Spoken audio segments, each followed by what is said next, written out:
살아계신 하나님 아버지, 온 인류가 코로나로 인하여 신음하고 고통받고 힘든 가운데 있습니다. 죄 많은 인생들을 긍휼히 여겨주시고 불쌍히 여겨주셔서 이러한 어려운 때에 하나님을 찾고 돌아오며 회개하는 가운데 어수선히 이 질병이 종식될 수 있도록 축복하여 주시옵소서. 힘든 어간을 싸워 나가고 있사오니 믿음 더하여 주시고 소망과 기쁨도 더하여 주시고 하나님 굳게 붙잡고 그날 이기는 그날까지 잘 싸워 감당할 수 있도록 우리를 더욱 붙잡아 주시옵소서. 예수님의 이름으로 기도드립니다. 아멘. 먼저 광고를 하겠습니다. 우리 교회 학교가 이번 주에 교회에서 예배를 드리기를 원했지만 그렇게 안 됐기 때문에 각 교육부서 예배 설교 동영상이 교회 홈페이지에 게재되어 있습니다. 우리 자녀들이 홈페이지를 통하여 또 하나님의 말씀 앞에 설 수 있는 시간이 가정마다 있으시길 바랍니다.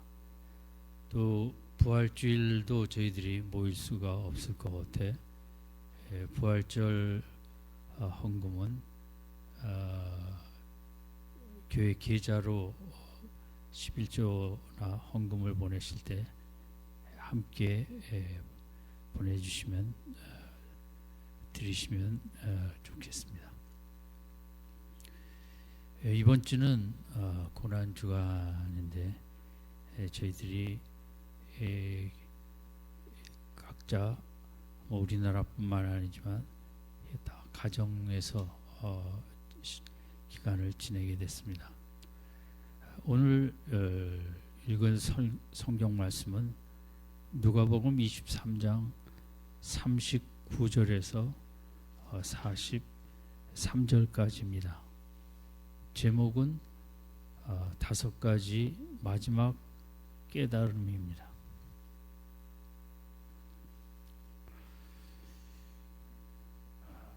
주님의 고난주간 또 부활절을 바라보며 한 사람이 얼마나 중요한가, 주님 한 분 때문에 우리가 상상 못할 엄청난 축복을 누리게 된 것을 깊이 생각하고 감사하며, 한 사람의 중요성은 영적으로도 그러하지만 또 질병으로 고통받는 우리 나라마다 그런 또 유사점이 있습니다. 제가 잘은 모르지만 미국도 트럼프 대통령이 좀 더 일찍 판단과 결단을 했으면 훨씬 더 좋았을 거로 여겨지고, 또 일본도 올림픽 때문에 그랬겠지만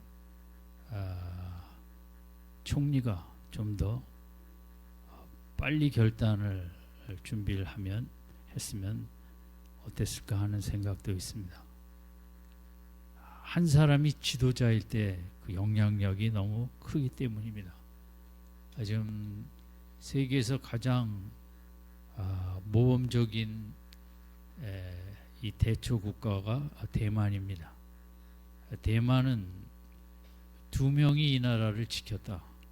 한 사람은 우리나라의 보건복지부 장관에 해당하는 분이고, 한 사람은 부총통인데, 이 두 사람이 다 의사 출신이기 때문에 힘든 가운데 우리나라보다 2월 초에 중국 입국을 다 막았고 1월 말에 마스크 수출을 다 금지해 버리며 일상생활을 하는데 지금 어려움이 없도록 이 두 사람이 가장 세계에서 중국 때문에 위험한 곳이 대만일 거라고들 예상을 했는데 과감하게 막아버리고 또 결단하며 나라를 지켰습니다. 한두 사람의 판단과 결정이 얼마나 중요한가. 오늘 우리는 많은 자영업과 일상생활을 이렇게 어려운 가운데 있는 걸 생각하면 남의 나라지만 부러운 마음도 있습니다. 어쨌든 예수님 한 분 때문에 우리가 참 상상 못할 엄청난 축복을 누리게 되었는데, 그렇다고 모든 사람이 이 축복을 다 누리는 것은 아니고, 오늘 우리가 아는 십자가 옆에 두 강도가 있었는데 그 중에서도 오직 한 명만이 그 예수님으로부터 이제 엄청난 축복을 누리게 되어 있습니다. 당시 십자가 근처에 마태복음과 또 누가복음을 정리하면 이제 네 그룹의 사람들이 있었습니다. 첫 번째는 종교 지도자들이 있었습니다. 그들은 예수님을 죽이기를 원했기 때문에 또 모든 과정과 끝까지 이제 십자가 근처에 와서 35절에 보면 비난을 하고 있었습니다. 두 번째는 무리가 있었습니다. 이 무리는 종려주일에 그렇게 주님을 열렬하게 호산나 호산나 환영하던 사람들이었지만 한 주일 지나며 예수님이 자신들의 기대를 충족시켜주지 않으므로 십자가에 못 박으라는 또 그런 모습으로 변화합니다. 그리고 그들이 다 따라온 건 아니지만 어쨌든 무리들이 예수님 십자가까지 와서 35절 서서 35절은 구경하였다고 했는데 구경뿐만 아니라 이들도 예수님을 향한 조롱의 무리에 동참했던 것입니다. 세 번째는 주님을 따르는 사람들이 있었습니다. 여인들이 예수님을 평소 따라다니던 그분들이 곁에 있었습니다. 네 번째는 로마 병사들이 있었습니다. 형을 집행하는 이들이 36절 37절에 보면 희롱도 하고 조롱도 하는 이런 이제 네 그룹이 있었습니다. 그리고 한 그룹이 더 있었다면 십자가 옆에 두 강도였습니다. 이들도 전체 분위기가 모욕과 조롱이었기 때문에 같이 예수님을 욕하고 했습니다. 마태복음 27장 44절에 보면 함께 십자가에 못 박힌 강도들도 이와 같이 욕하더라. 그러니까 우리 곁에 누가 있는가에 따라 사람이 쉽게 그 영향력을 받지 않을 수 없습니다. 코로나가 확진 환자 옆에 우리가 있으면 이제 큰 영향력을 받는 것처럼 그것은 뭐 문화적이나 영적으로도 마찬가지입니다. 내 곁에 누가 있는가? 그래서 우리는 이런 질병을 통하여 곁에 있으면 안 될 분들을 잘 우리가 분별하고 판단하고 또 조심하는데, 그것은 영적으로도 마찬가지일 것입니다. 내 곁에 나에게 좋은 선한 영향력을 줄 사람들이 있는가? 아니면 교회 안에서도 또 부정적이고 원망 불평하는 사람들이 내 곁에 있는가? 이것은 너무 중요한 것이고, 또 이 두 강도에게도 마찬가지였을 것이죠. 그러면 시편 1편에 의인과 악인을 구분할 때 악인은 그 곁에 있는 사람들, 오만한 자, 죄인들, 또 그런 분들 옆에 서고 앉고 함께하기 때문에 곁에 있는 사람들을 따라가게 됩니다. 의인은 하나님의 말씀을 여호와의 율법을 주야로 묵상하는도다. 그래서 의인은 의인 곁에 늘 하나님이 계시다는 거죠. 그래서 내 곁에 우리가 은혜스러운 분들 또 하나님을 늘 모시고 함께 사는 것이 이 귀한 신앙생활의 모습인데, 어쨌든 이 두 강도는 그들 곁에 예수님을 비난하고 모욕하고 조롱하는 모습 속에 같이 동참을 하였습니다. 그런데 그 둘 중에 하나는 이제 우리가 아는 대로 마음을 주님께 드리고 마지막 순간에 구원을 얻게 됐습니다. 하나님의 축복을 우리가 일찍 받으면 더 좋죠. 그러나 이제 성경에 보면 이렇게 숨 거두기 직전에 하나님의 크신 축복을 받는 모습도, 구원받는 모습도 나와 있습니다. 우리가 생각해온 바디메오의 믿음의 구원의 모습이 있고, 또 삭개오의 그저 수줍음과 같은 부끄러워하는 마음뿐이었지만 주님이 이것을 귀히 여기시고 받아주신 것처럼, 또 오늘 본문은 구원을 얻되 전혀 자격이 없고 죽는 순간 직전에 예수님을 영접한 이런 분도 구원을 받는, 성경에 나타나는 구원 받는 모습의 여러 가지, 또 우리도 다 한결같을 수는 없고 이제 우리 연약한 인생들을 하나님께서 상황에 따라 이렇게 긍휼을 베푸시는 모습을 우리가 볼 수 있습니다. 어쨌든 이 한 사람은 마지막 순간에 깨달음이 왔습니다.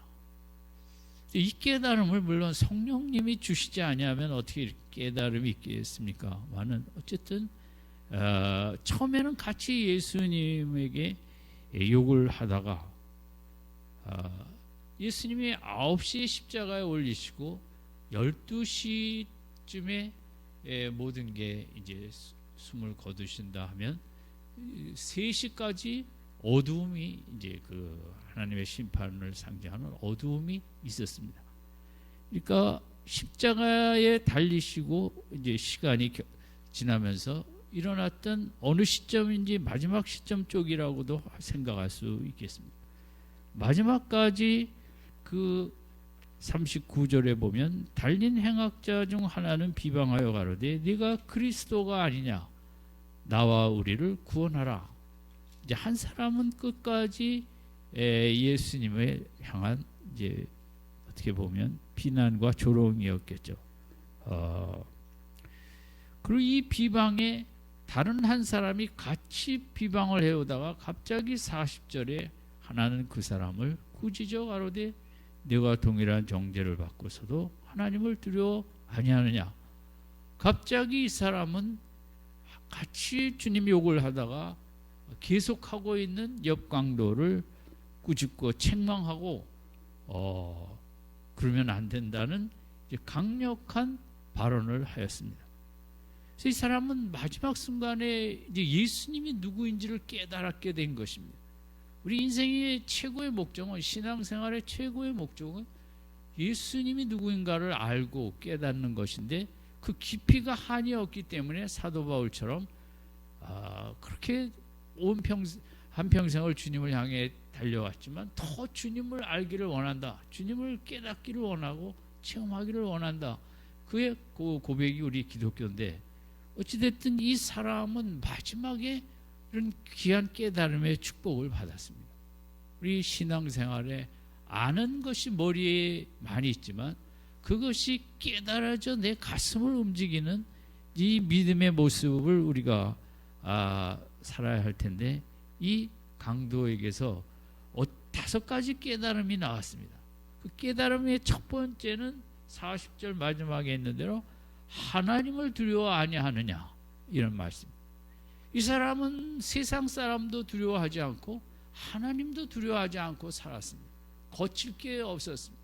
왜냐하면 십자가 처형을 받는다는 것은 어떤 강도 짓인지는 모르지만 극악한 짓을 했을 것입니다. 오죽하면 사회법으로 십자가형의 벌을 받겠습니까? 그렇다면 이 사람은 요즘 전 그 기사 읽지도 않는데 하도 끔찍해서 무슨 조모 씨인데 어쨌든 이 강도도 평생 아마 하나님을 의식하거나 하나님을 경외하고 두려워하는 삶을 안 살았던 사람일 것입니다. 근데 갑자기 그의 입에서 옆 강도에게 그렇게 행동하는 것은 하나님을 경외하는 행동이 아니다. 상당히 영적으로 깊은 발언을 한 것입니다. 다 이제 숨이 마지막으로 다 멈추고 모든 사람이 다 비난과 조롱을 하는데 그 자체가 하나님 앞에 경외하는 삶이 아니다. 이런 상당히 깊은 의미의 발언을 하게 된 것입니다. 이 사람은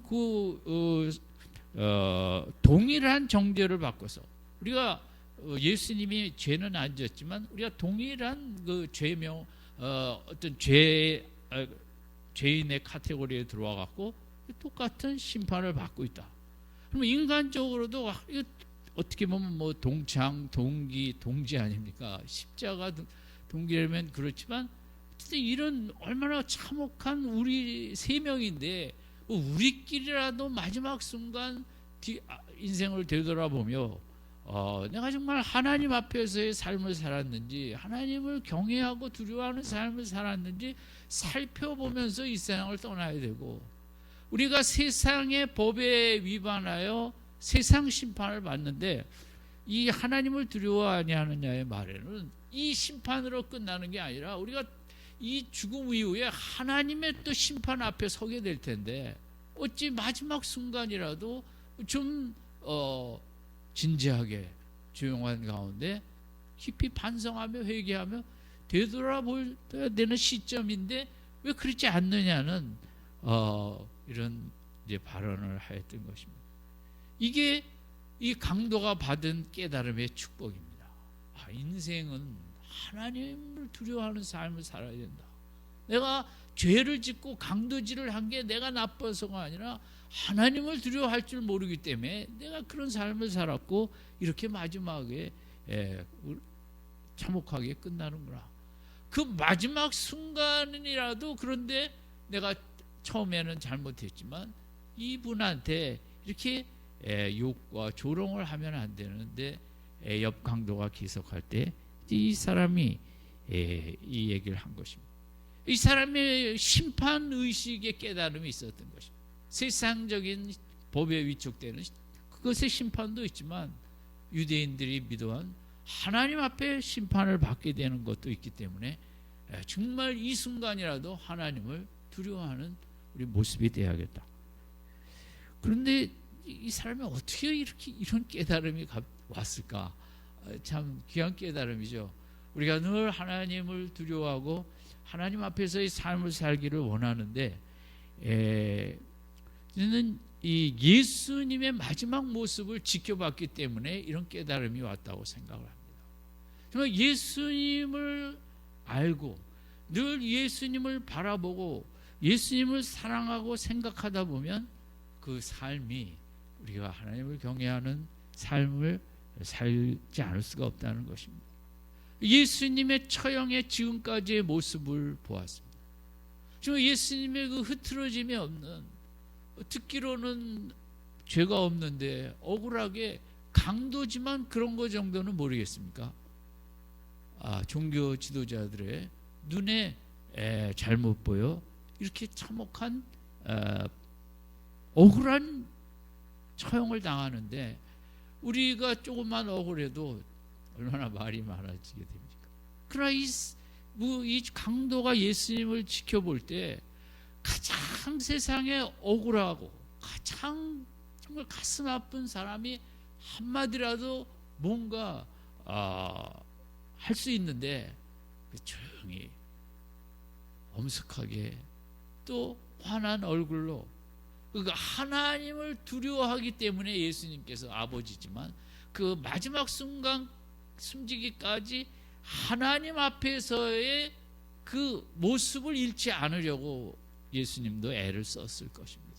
끝까지 흐트러지지 않으려고, 내가 하나님의 아들로 아무리 억울한 벌이라도 이게 큰 목적을 갖고 이 땅에 와서 이 십자가를 지는 것이고, 그런 어떤 도덕적인 훌륭함이 아닌 하나님을 의식하는, 두려워하고 경외하는 그런 모습을 이 강도가 처음엔 몰랐는데 이걸 깨닫게 된 것 같습니다. 우리가 왜 예수님 십자가를 생각하고 또 십자가를 묵상할 때 하나님을 더 경외하게 되죠. 하나님이 이렇게 죄를 싫어하시는구나. 하나님이 얼마나 죄 문제 때문에 인간이 불쌍하면 이 아들을 이 땅에 보내셔 십자가에 지시게 하셨나. 예수님을 알아야 하나님을 두려워하고 경외하는 삶을 살게 되는 거죠. 예수님 때문에 이런 깨달음이 왔다고 생각합니다. 두 번째는 이 사람이 깨달음의 축복은 자기가 죄인임을 깨달았다는 거죠. 41절에 우리는 우리의 행한 일에 상당한 보응을 받는 것이니, 그러니까 우리가 죄에 대한 대가를 우리가 받는다는 거죠. 죄인 의식은 쉬운 것 같아도 어렵습니다. 이 사람 끝까지 자기를 죄인으로 생각하지 않았을 것입니다. 왜냐하면 나는 잡혔을 뿐이지 세상에 얼마나 나쁜 사람들이 많습니까? 그 사람들이 다 요령이 있고 이래서 안 잡히고 벌을 안 받는 것이지, 나도 그렇게 큰 죄는 아니다라는 생각이 많았을 것입니다. 오늘 우리도 이렇게 감옥에 갈 때 정말 내가 잘못해서 간다는 분도 있겠지만, 속에 억울하고 나보다 더 죄를 짓는 사람이 얼마나 많은데 하면서 억울해하는 분들도 많이 있을 것입니다. 어쨌든 예수님을 바라보며 이 사람은 죄가 없다는 것이 어떤 모습인지를 그때 비로소 많이 본 것 같습니다. 세상에 죄 짓는 사람보다가 이런 극한 상황 속에서도 아무 잘못을 하지 않은 분의 그런 그 속에 원망 불평이 없는 그런 우리 일반적으로 생각하는 죄가 없는 모습, 그 모습이 아마 이 사람에게 상당히 이제 강하게 왔던 것 같습니다. 그래서 이 사람 입에서 우리는 죄를 졌기 때문에 보응을 받는다는 자기 인식, 지금까지는 내가 뭐 죄인이냐, 재수가 없고 운이 없어 잡혀갖고 이럴 뿐이지 하던 마음이었을지 모르겠는데, 이제는 우리가 행한 일에 보응을 받는다, 죄값을 치른다는 그런 죄의식이 이제 갖게 되는데, 이 축복은 예수님을 바라보면서 그런 극한 상황 속에서 깨끗하게 정결하게 그것을 감당하고 나간, 죄가 없다는 것은 이런 것이구나를 아마 생각하지 않았나 싶습니다. 그래서 저도 그렇고 고백할 수 있는 것은 그저 늘 죄인이라는 것밖에 하나님 앞에 고백할 게 없는데, 사회적인 법에서는 우리가 그런 것이 없을지라도 늘 예수님을 바라보고 말씀을 묵상하다 보면 죄인임을 깨닫게 되고, 또 우리가 그러면서도 죄를 이기지는 못하는 존재들인데, 안타깝지만 그것이 어쩔 수 없는 인간이라는 근본적인 본질이 그렇기 때문이라고 생각합니다. 그러나 축복을 우리가 받은 것은 내가 죄인이라는 걸 깨닫는 축복을 받았다는 거죠. 우리 기독교인이, 크리스찬, 그 자체가 엄청난 축복인 것입니다. 내가 죄인이라는 걸 늘 의식하며 산다. 그것은 하나님의 말씀에 근거한 죄인이고, 그래서 내가 늘 회개할 것이 있고, 그런 하나님의 법에 위배될 때마다 안타까워하고 애통하며 좀 또 안 하려고 몸부림치는, 이게 믿음 생활이고 하나님이 이제 기뻐하시는 것이지, 내가 죄를 이길 수는 없구나. 성령의 능력의 도우심으로 어떨 때는 이기기도 하지만, 그러나 이제 우리가 늘 성령 충만한 게 아니다 보니 질 때도 많지 않습니까? 그럼 법대를 나온다고 죄를 안 질까요? 법대 교수를 하면 죄를 안 지을까요? 법무부 장관을 하면 죄를 안 지을까요? 그래갖고는 그것을 할 수 없습니다. 인간은 사회적인 죄든 그거는 우리가 다 짓지는 않지만, 근본적인 죄의 문제 앞에서는 교만과 아성과 독선과 고집과 허영과 이기심과 이런 저런 모든 것 앞에 죄를 이길 수 있는 사람은 없겠죠. 우리는 그저 하나님의 은혜와 긍휼을 순간순간 의지하고 간구하며 나아갈 뿐입니다. 우리가 예수님 때문에 의롭다 함을 입은 것처럼 믿음 생활 내내 내 의로 하나님 앞에 설 수 있는 순간은 한순간도 없고, 주님을 은혜를 갈망하며 이제 우리가 믿음의 길을 걸어가는 거죠. 루터가 죽은 후에 주머니에서 종이 쪽지 한 장이 나온 걸 친구가 보고, 그게 무슨 문장을 썼는지가 이제 전해져 왔는데, 이 말이 맞다. 우리는 다 거지다. 왜 그 말을 썼을까요? 우리는 다 영적인 정말 구걸뱅이라는 거죠. 인간은 한순간도 하나님의 은혜를 구걸하지 않고는 우리가 살아갈 수 없는, 우리가 모두 다 거지다. 정말 영적으로 피폐하고 황폐하고 가진 게 하나도 없는, 항상 하나님의 은혜와 긍휼을 구해야만 하는 그런 거지라는 의미죠. 루터가 신앙생활 하면서 우리가 이것을 벗어날 길이 없구나. 신앙생활 오래 하면 의인이 될 줄 알았더니 그게 아니었구나. 이제 아마 절감했던 것 같습니다. 여러분, 지금 우리나라도 어렵지만 미국도 자택에 이제 집에 다 격리가 이제 집에 머무르는 시간이 많지 않아졌습니까?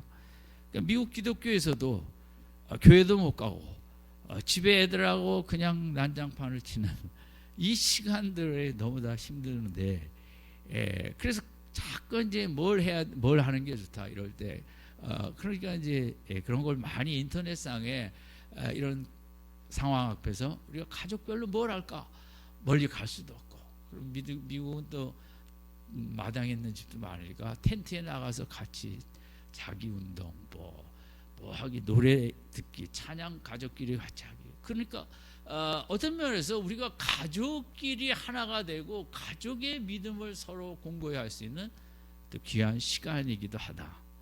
힘들지만 부모로서, 엄마 아빠로서 참 믿음의 모습을 두려움 앞에서, 코로나 두려움 앞에서 흔들리지 아니하고 원망하지 아니하고 욕하지 아니하고 이런 상황 앞에 하나님을 신뢰하고 또 마음의 평안을 갖고 아이들과 함께, 이게 죄가 얼마나 무서운 것인가, 또 인간의 죽음의 존재인 것을 우리가 다시 생각하는, 지금은 가족끼리 우리 자녀들 앞에 진짜 믿음을 함께 나눌 수 있는 좋은 기회로 활용해야 된다. 아멘. 그렇게 하자는 이제 글들이 많이 올라오고 있는 걸 제가 봤습니다.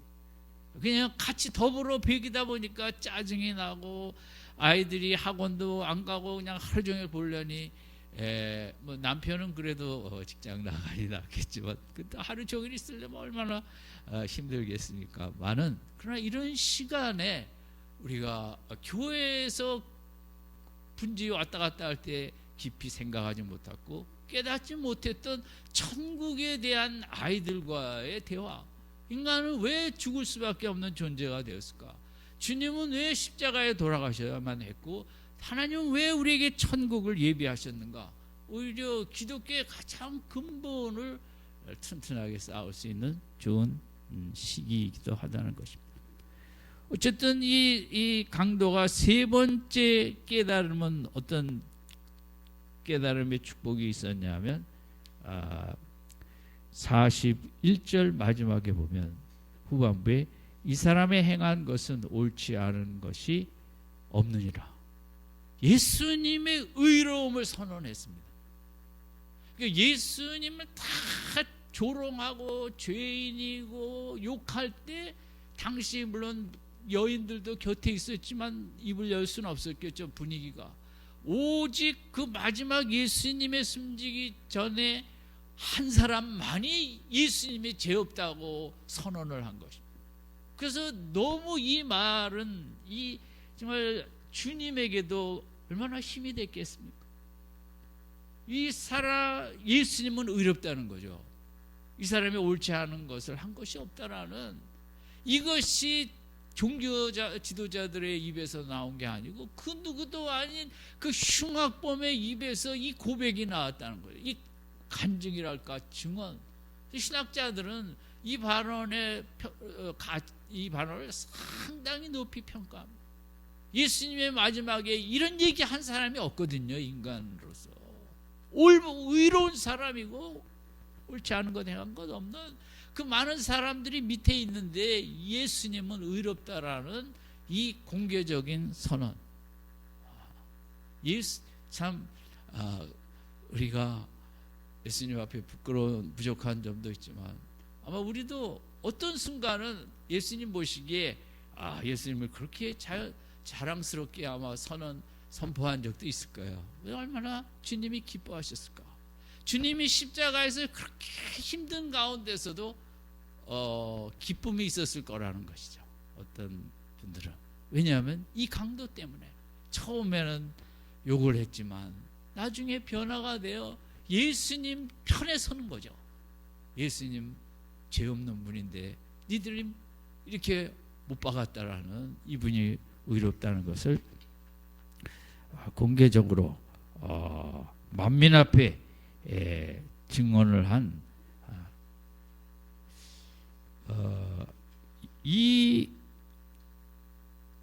그러니까 예수님을 이 사람은 뭐 들어보긴 했겠지만 한 번도 교제를 해보지 않지 않았습니다. 근데 이 사람이 왜 예수님의 죄 없으심에 대해 강하게 공개적으로 얘기할 수 있었을까요? 아마 그것은 그 앞에 있는 예수님의 저들의 죄를 용서해 달라는 그 기도였을 것입니다. 34절이 중요한데 우리가 좋아하는 예수께서 가라사대 아버지여 저희를 사하여 주옵소서 자기의 하는 것을 알지 못함이니이다. 이런 이 모습 이렇게 옆에서 바라보면서 이게 어떻게 인간이 할 수 있는 말씀은 아니잖아요. 근데 그런 걸 겪으면 이분은 예수님이 정말 죄가 없으신 분이다. 그 100사람이 다 와서 비난하고 조롱해도 이 부분에 대한 확신이 들었죠. 이 강도는 평소에 성경을 봤겠습니까? 회당을 잘 갔겠습니까? 신앙 지식도 없었겠죠, 별로. 그러나 마지막 순간에 겨자씨만한 지식이 있었어요. 예수님에 대한 몇 시간 겪고. 근데 그 겨자씨만한 지식인데 그게 세상에 가장 보배로운 지식이었어요. 세상에 인생에 가질 수 있는 최고의 보배로운 지식은 예수님을 아는 거거든요. 누구신가? 죄 없으시고 우리를 위해 십자가에 돌아가신. 우리가 성경에 강조하는 겨자씨 믿음, 겨자씨 지식. 우리가 많은 성경의 내용을 모른다 할지라도 작은 것 하나 예수님의 왕의 왕이요 구세주여 나의 주여 이 천지를 만드신 분이 그거 하나 몇 가지만 알아도 그 겨자씨만한 지식일지라도 거기에 진짜 믿음이 들어가면 그게 세상에 가장 강력하고 보배로운 지식이 되어 우리에게 큰 능력이 될 줄로 믿습니다. 네 번째 이 강도가 깨달음의 축복을 받은 것은 23장 42절에 가로되 예수여 당신의 나라에 임하실 때 나를 생각하소서. 이거 구원해 달라는 얘기거든요. 보니까 예수님이 하나님 나라를 증거했다고 하는데 그 나라가 반드시 있다는 확신이 드는 거죠. 이런 분이 이분이 메시아라고 기대했던 사람들이 많았는데 이분이 진짜 메시아고 이분의 나라가 있다 확신을 갖게 된 거죠. 나는 죽지만 이 강도의 확신은 죽음 후에 그 나라에 들어가게 해달라는 거거든요. 대단한 믿음이죠. 나는 이 땅에서는 이런 참 안타까운 삶만 살았지만 이분에게 간구하면 정말 이분의 그런 이분 같은 분만 가득한 이분이 통치하는 이런 분이 다스리는 평안과 그런 이런 분의 나라가 있다. 확실히 있다. 그 나라에 내가 들어가길 원하다. 얼마나 이게 강력한 믿음인가. 그러면 뭐 숨지면 끝이죠. 이 사람도 그렇게 살아왔기. 그런데 이 사람은 지금 십자가에서 내려달라는 얘기는 아니거든요. 이제 숨이 멈춘 후에 당신의 나라 그 정말 내가 몇 시간 겪어봤지만 그렇게 귀한 나라 십자가 처형 속에서도 평안을 가질 수 있는 그 나라 기쁨의 나라. 그러면 이 강도의 네 번째 깨달음의 중요한 것 중에 하나는 아까 34절을 믿었다는 거예요. 저들의 죄를 용서해 달라고 그랬거든요. 그러면 저들은 누굽니까? 예수님을 조롱하고 모욕하는 자들인데 저들의 죄를 용서해 달라고 했다면 나는 처음에 좀 하다 말았다는 거죠. 내 죄 정도는 얼마든지 용서하실 수 있다라는 용서의 확신의 믿음이라는 거죠. 그렇지 않으면 이런 강구를 할 수가 없죠. 이분의 나라는 용서하는 나라구나. 저런 사람도 용서해달라는 나라인데 내가 나도 그런 용서 왜 못 받겠는가? 우리가 늘 용서를 받고 믿음 생활을 하지만 이분이 마지막에 믿은 것들은 대단한 것들입니다.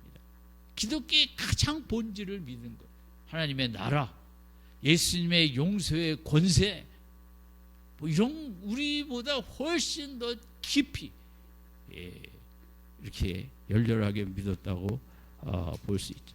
하나님의 이분의 나라, 죽음이 끝이 아니다. 이분은 죽음 이후에 갈 수 있는 그런 영광의 나라의 왕이시다. 그런 확신 속에 이렇게 그 나라에 가게 해달라고. 왜냐 하면 또 이분의 깨달음은 아까 34절을 듣고 이분은 간구하면 된다 이런 확신이 있었어요. 그런 확신 없이 그냥 허들의 말로 할 수 있는 말이 아니거든요. 이분에게 부탁하면 용서도 해주시고 그 나라에도 들어가게 해주시는 이분은 또 얼마든지 자격이 없어도 기도하면 된다. 아멘. 우리가 나 같은 자의 기도를 들어주실까? 그건 별로 바람직하지 않은 생각이죠. 이게 강도는 내가 기도하면 간구하면 이번 반드시 들어주신다는 확신이 있었던 거예요. 왜냐하면 저런 사람들도 다 용서해달라고 기도하는 분인데 나 같은 사람도 거기 얼마든지 들어갈 수 있다라는 34절이 결국은 어떻게 보면 이 강도를 변화시킨 거죠. 이 강도에게 깨달음을 주신 거죠. 우리가 많은 말씀이 아니지 않습니까? 우리가 좋아하는 말씀이 많지 않더라도 그것 하나하나가 우리를 늘 힘을 주고 늘 우리를 새롭게 하고 우리에게 늘 소망을 주고 우리가 늘 힘있게 나가게 하는 원동력이 되는 것처럼 이 사람의 네 번째 이 깨달음의 축복은 예수님 앞에 간구하면 된다.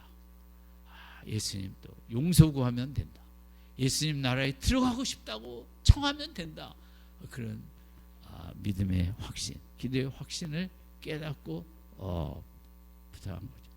마지막 이 강도가 받은 축복은 43절입니다. 예수께서 이르시되 내가 진실로 내게 이르노니 오늘 내가 나와 함께 낙원에 있으리라. 그 간구를 하자마자 이분은 알았어. 뭐 그 힘든 가운데서도 이 강도의 기도가 끝나자마자 내가 진실로 내게 이른다 그랬어요. 복음서에서 이 진실로라는 말은 예수님이 늘 하지는 않았습니다. 너무 이런 귀한 상황, 중요한 말을 할 때, 말씀하실 때 진실로, 진실로. 여기 강도한테 뭐 그렇게 진실로라는 단어를 쓸 필요가 있겠습니까? 많은 예수님의 마음이죠. 너무 기쁜 거죠. 마지막 순간에 또 한 영혼을 구원하셨죠. 예수님 천국 가실 때 홀로 가지 아니하시고 이 강도 손잡고 가신 거니까. 내가 마지막에 구원한 인생이다. 내가 마지막으로 구원한 영혼이다. 얼마나 주님도 기쁘셨고, 우리가 십자가의 주님 힘드신 것만 생각하는데 오늘 본문은 또 반대로 주님의 말할 수 없는 그 내적인 기쁨, 보람, 십자가에서까지 구원의 은총을 베풀고 또 한 사람이 받는 이것이 십자가를 견디게 하는, 또 십자가의 외로움을 이길 수 있는 너와 나는 하나다라는 거 아닙니까? 오늘 네가 나와 함께 낙원에 있으리라. 내일도 아니고 오늘. 이것은 예수님의 응답의 즉각성과 또 예수님의 마음을 담은 응답이죠. 진실로가 있고, 그리고 구원의 현실성, 오늘이라는 것과 나와 함께, 그래 너 갈 거야, 이게 아니죠. 나와 함께 그렇게 나를 의지하는, 너는 내 손을 붙잡고 낙원은 궁전을 뜻하는데, 여러분 궁전은 아무나 거닐 수 없죠. 그래서 왕이 이렇게 거닐 때 같이 함께 거니는 그런 이제 어떤 구체적인 그림의 단어인데, 어쨌든 나와 함께. 여러분 천국 가면 우리가 나 홀로 걷는 것이 아니라 주님과 함께, 그리고 마지막 낙원에 가장 귀한 곳에 있으리라는 이 강도가 다섯 번째 귀한 깨달음의 축복, 내가 구원받았다라는 축복을 받은 거죠. 아마 이 주간 여러 가지를 묵상하며 오늘 강도가 받았던 다섯 가지의 깨달음의 축복, 첫 번째는 하나님을 두려워하는 거죠. 이 귀한 축복을 받았고, 두 번째는 죄인이라는 것, 죄인의식의 축복의 깨달음의 축복을 받았고, 세 번째는 예수님은 죄 없으신 분이다. 모든 사람이 죄 있다고 돌 던질 때 한 고백. 오늘 우리도 이 사회도 예수님 기독교 교회 비난하는 사람들이 많은데, 어쨌든 우리는 끝까지 예수님을 증거하는 길을 가야겠고, 네 번째는 주님께 무엇이든지 간구해도 된다.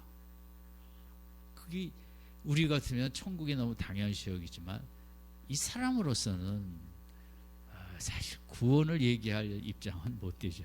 그래도 34절 말씀을 붙잡고 용서의 확신, 구원의 확신을 갖고 그렇게 기도하면 된다는 이 깨달음을 갖고, 다섯 번째는 기도하자마자 이렇게 즉각 응답해 주시는 은혜를 체험한 축복을 받았습니다. 아무쪼록 여러 가지 귀한 말씀을 이 고난주간에 묵상하는 가운데 이 강도를 또 기억하고, 강도가 받은 축복, 나도 또 이 한 주간 깊이 묵상하며 많이 누리는 은혜의 고난주간 되시기를 주님의 이름으로 축원드립니다. 기도하겠습니다. 하나님 아버지, 예수님, 하나님, 십자가 너무 엄청난 귀한 선물들입니다. 절대 당연히 여기지 말고, 쉽게 생각하지 말고, 이 한 주간 우리가 익숙해 있는 이런 용어들 또 예수님 십자가를 비롯하여 귀한 은혜의 표징들 깊이 묵상하며 생각하며 주님 앞에 더 가까이 가고 주님과 하나가 되는 은혜의 귀한 고난주간 되어지도록 축복하여 주시옵소서. 예수님의 이름으로 기도드립니다.